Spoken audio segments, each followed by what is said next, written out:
दबदबा था, है और रहेगा। जाट ऐसी मार्शल कौम है जो खुद के दम पर है, किसी और के दम पर नहीं। ये कहना है जाटों के सबसे बड़े नेता हनुमान बेनीवाल का। जी हाँ, डब्ल्यूएफआई सस्पेंशन के बाद जो भी उनका वीडियो है जो सोशल मीडिया पर वायरल हो रहा है, उसमें वो बहुत बड़ी बात कहते हुए दिखाई दे रहे हैं और इस सस्पेंशन के बाद जाटों की एकता को और भी बल मिला है। इस वीडियो में बेनीवाल ने मोदी के लिए कुछ ऐसा कह दिया जो चर्चा का विषय बना हुआ है। तो बताऊंगी आपको सब कुछ इस वीडियो के बारे में, इसलिए इस वीडियो को लास्ट तक जरूर देखिएगा। नमस्कार, मैं हूं चेतना शर्मा और आप देखना शुरू कर चुके हैं राजस्थान संवाद। तो जो पिछले 1 साल से चल रहा था भारतीय कुश्ती संघ में, उस बवाल को थमने का नाम ही नहीं मिल रहा। हाल ही में चुने गए ब्रजभूषण शरण सिंह के करीबी संजय सिंह के अध्यक्ष बनने के बाद ये बवाल और भी तेज हो गया था। आपको बता दें कि इस फैसले के बाद ओलंपिक में ब्रॉन्ज मेडल जीत चुकी रेसलर साक्षी मलिक ने संन्यास लेने का ऐलान भी कर दिया था। तब जाकर सरकार के कान पर जू रेंगी और डब्ल्यूएफआई की नई बॉडी को उन्हें सस्पेंड करना पड़ा। इसके कई कारण हो सकते हैं, जैसा कि मैं आपको सबसे पहला कारण बताऊं कि ये जो दिल्ली में धरना प्रदर्शन हुआ था, इसमें खिलाड़ियों की जो जाति होती है वो जाट जाति से आते हैं। सबसे ज्यादा युवा युवतियां वहीं से आते हैं। और जब इसके साथ ये मामला गरमाया, क्योंकि ये मामला महिलाओं से जुड़ा हुआ था, उनकी आबरू से जुड़ा हुआ था, महिला खिलाड़ियों की, इसलिए सरकार को लगा कि खिलाड़ी में इससे सरकार के खिलाफ गलत संदेश जा सकता है, जो कि बिल्कुल सही भी है।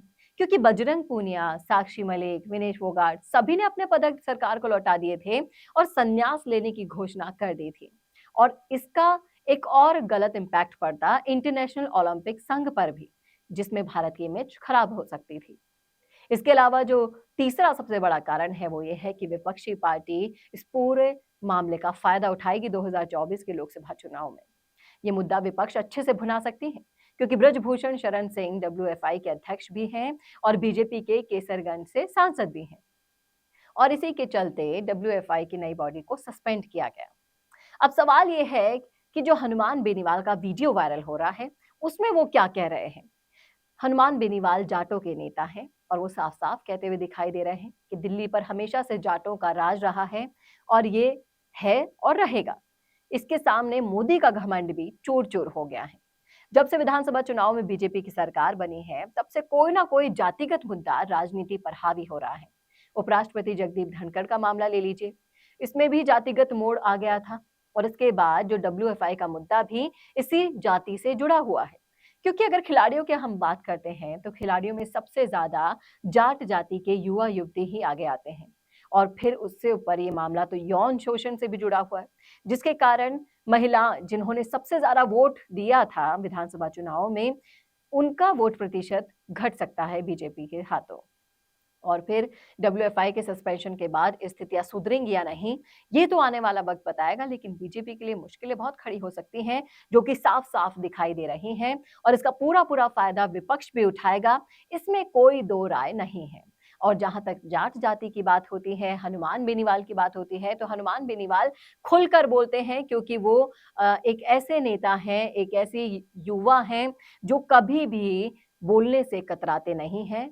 और अभी जो इनका वीडियो सोशल मीडिया पर वायरल हो रहा है, उसमें भी वो मोदी जी के बारे में इतनी बड़ी बात कहते हुए दिखाई दे रहे हैं। और जहां तक जाट जाति की एकता की बात है, उसको कहीं ना कहीं इससे बल मिला है। और जो जाटों में जो जो भी ये मैसेज गया था सरकार की तरफ से कि उनकी सुनाई नहीं दी जाती है, क्योंकि इससे भविष्य भी जुड़ा हुआ है। भविष्य में युवक युवतियां खिलाड़ी बनने का फैसला ले नहीं ले, क्योंकि इतनी सारी चीजें उनको झेलनी पड़ रही थी, ये अब सामने आया था। और उसके बाद सरकार का रवैया इस पर और भी अ, उनको छलनी कर रहा था। लेकिन कहीं न कहीं जब से सस्पेंशन का डिसीजन लिया गया है, उसके बाद हो सकता है जाट जाति की तरफ से थोड़ी-सी नरमाई बरती जाए, क्योंकि जाट जाति हमेशा से कांग्रेस के पक्ष में रही है। और ज़्यादातर अगर हम राजस्थान के विधानसभा चुनावों की भी बात कर लें, तो उसमें भी जब रिजल्ट सामने आए, तो कांग्रेस के पास ही जाट नेताओं की भीड़ भी थी, बल्कि उनके साथ-साथ उनके पास उनका पूरा-पूरा समर्थन भी था। और बीजेपी इसको किसी न किसी तरह से पाटने की कोशिश कर रही है, लेकिन आए दिन उनके लिए नई मुश्किलें खड़ी होने का नाम थमने का नाम ही नहीं ले रही हैं। अब कैसे इस जाति को अपनी तरफ अपने पाले में करेगी बीजेपी, ये बहुत बड़ा टास्क है उनके लिए। आपकी क्या राय है? आपका क्या सोचना है कि क्या जाट जाति का विश्वास जीत पाएगी बीजेपी इस फैसले के बाद? ज़रूर बताइएगा कमेंट बॉक्स में। क्या है आंसर आपका? क्या है आपका सोचना? कमेंट करके बताइएगा। कैसा लगा वीडियो ये भी ज़रूर बताइएगा और ऐसे ही और वीडियोस के लिए देखते रहिए राजस्थान संवाद। नमस्कार। कौन देखता है अब टीवी? टीवी पर आपको कितनों ने देखा, ये कैसे पता चलेगा? घर घर इंटरनेट पहुंचने के बाद अब सब कुछ है डिजिटल। आपका वीडियो कितनों ने देखा ये हर पल आपको पता चलेगा, इसलिए डिजिटल मीडिया में बनाइए अपनी पहचान। 4.5 करोड़ से ज्यादा व्यूज और 3,27,000 से ज्यादा सब्सक्राइबर वाले राजस्थान के चैनल राजस्थान संवाद पर करवाइए कवरेज। ज्यादा जानकारी के लिए व्हाट्सएप करें 7339900549 पर।